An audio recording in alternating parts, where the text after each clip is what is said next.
And now a very curious gentleman, someone you no doubt have run into again and again. Here is Edgar Allan Poe's account of The Man in the Crowd, performed for you by Bernard Mays.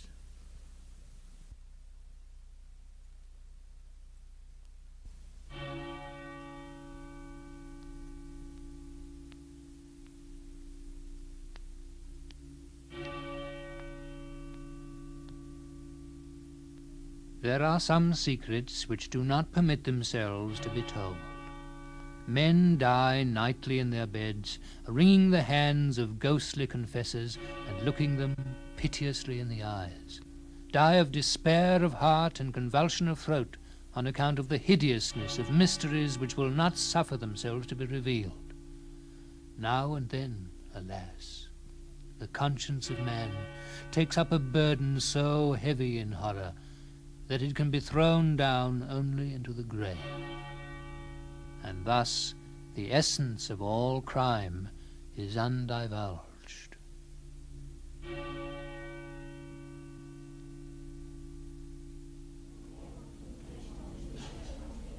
Not long ago, about the closing in of an evening in autumn, I sat at the large bay window of a coffee house in London, peering through the smoky panes into the street, one of the principal thoroughfares of the city. As the darkness came on, the throng momentarily increased. Two dense and continuous tides of population were rushing past the door. At first, I looked at the passengers in masses. Soon, however, I descended to details and regarded with minute interest the innumerable varieties. The greater number had a satisfied, business-like demeanour, others restless, talking to themselves. The tribe of clerks, one breed wearing the cast-off graces of the gentry, another the affectation of respectability. Descending the scale of what is termed gentility, darker and deeper themes, beggars, ghastly and feeble invalids, drunkards. As the night deepened, the late hour brought forth every species of infamy from its den, and deepened in me also the interest of the scene.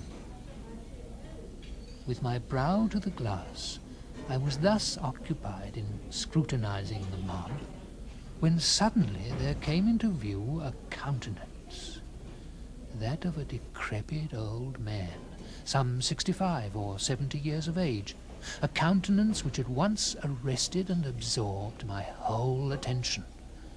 There arose within my mind the ideas of vast mental power, of caution, of penuriousness, of avarice, coolness, malice, of bloodthirstiness, of triumph, of merriment, of excess terror, of intense, of extreme despair.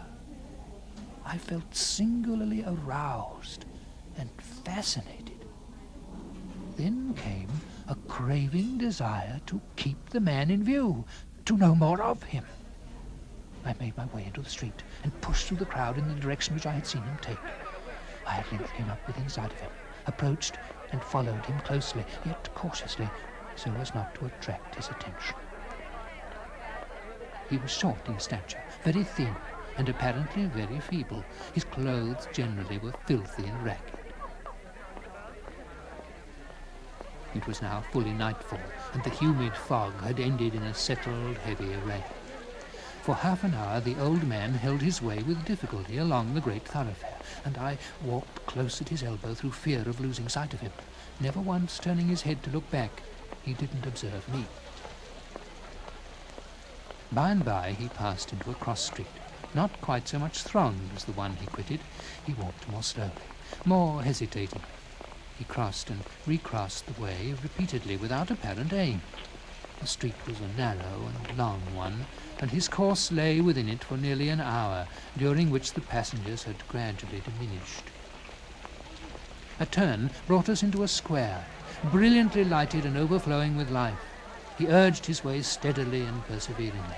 I was surprised, however, to find, upon his having made the circuit of the square, that he turned and retraced his steps, repeating the same walk several times, once nearly detecting me as he came round with a sudden movement.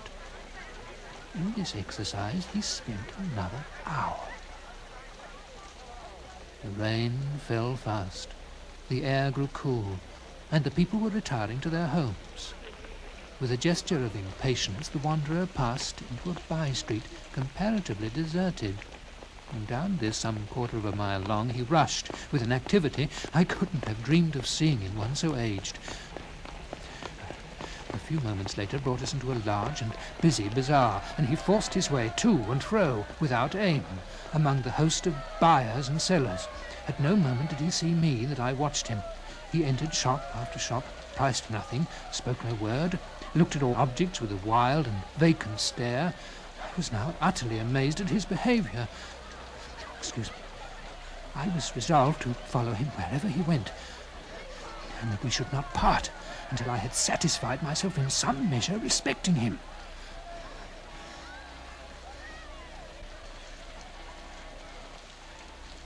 By 11 o'clock, the company were fast deserting the bazaar.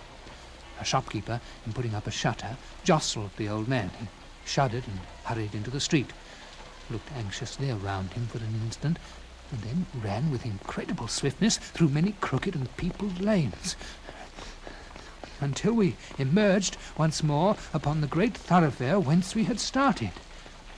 It was still brilliant with gas, but the rain fell fiercely, and there were few persons to be seen. The stranger grew pale.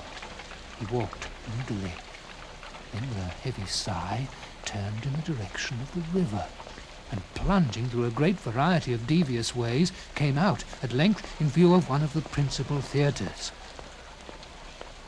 The audience were thronging from the doors. The old man gasped as if for breath and threw himself into the crowd. Eventually the company grew more scattered, and his old uneasiness and vacillation were resumed. For some time he followed closely a party of some 10 or 12 roisterers. But one by one they dropped off. In a narrow and gloomy lane, the stranger paused, and for a moment seemed lost in thought, and then, with every mark of agitation, pursued rapidly a route which brought us to the most noisome quarter of London. Everything wore the worst impress of the most deplorable poverty and crime. Tall, antique, worm-eaten, wooden tenements, horrible, filthy fested in the dammed-up gutters. The whole atmosphere teemed with desolation. Yet as we proceeded, the sounds of human life revived. Large bands of the most abandoned London populace were seen reeling to and fro. The spirits of the old man again flickered up, as a lamp which is near its death's hour. Once more he strode onward. Suddenly a corner was turned. A blaze of light burst upon our sight, and we stood before one of the huge suburban temples of intemperance. It was now nearly daybreak, but a number of wretched inebriates were still pressing in and out. With half a shriek of joy, the old man forced a passage within. He stalked backward and forward, without apparent object, among the throng. When finally they were gone, it was something even more intense than despair that I then observed. Yet he didn't hesitate, but with a mad energy he retraced his steps at once to the heart of the mighty London. Long and swiftly he fled, while I followed him in the wildest amazement, resolute not to abandon a scrutiny in which I now felt an interest all-absorbing. The sun arose while we proceeded, and when we had reached the most thronged part of the populous town, it presented an appearance of human bustle and activity scarcely inferior to what I had seen on the evening before. And here, long among the increasing confusion, did I persist in my pursuit of the stranger.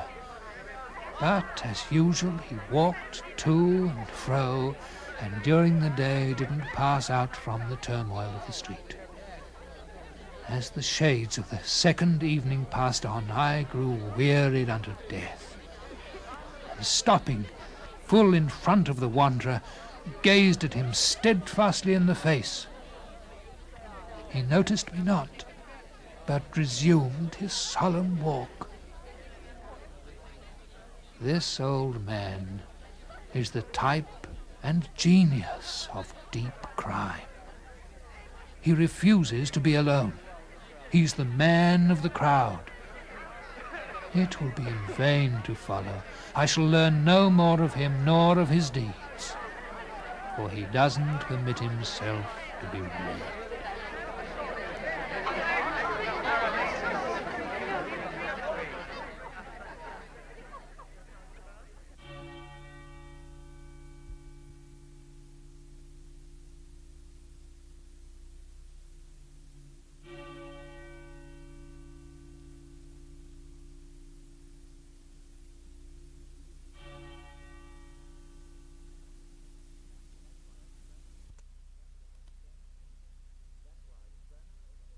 That was Bernard Mays in Edgar Allan Poe's story, The Man in the Crowd.